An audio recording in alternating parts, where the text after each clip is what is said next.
Blackstone Audio presents The Purpose of the Past, Reflections on the Uses of History, by Gordon S. Wood. To Bernard Bailyn, the most inspiring of historians. Introduction.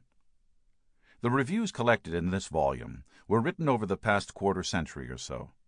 Like most historians, I have written reviews of works of history since the beginning of my career over 4 decades ago, but nearly all of my early reviews were for academic journals, and usually were short, 500 words or so, and directed at an insider academic readership. Only in the early 1980s did I begin to write longer reviews, 4,000 words or more, for non-academic journals, such as the New York Review of Books and the New Republic. Although such long reviews take a considerable amount of time, more time certainly than the brief reviews written for an academic journal, I have never regretted writing them. Not only do such lengthy reviews for non-academic journals require you to come to terms with the larger implications of the book under review, but they force you to convey what you say in language that is intelligible to general readers.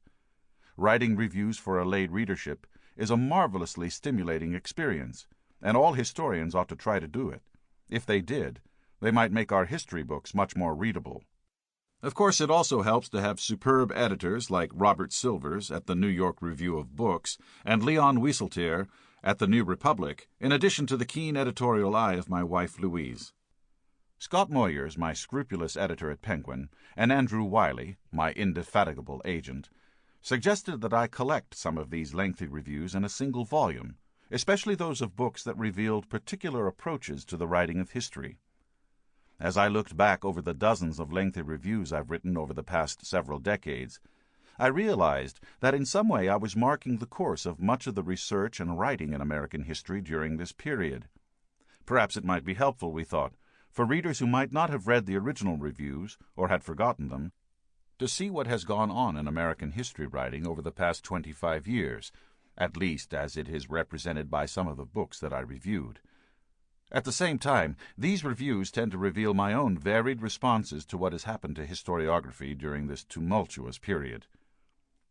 During the past several decades, we have experienced the culmination of what began over 40 years ago, what one historian has called a historiographical revolution. Since the 1960s, new people have entered the profession, and new subjects have been opened up for research.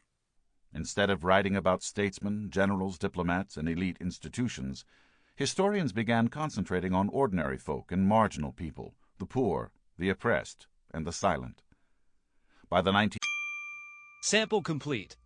Ready to continue?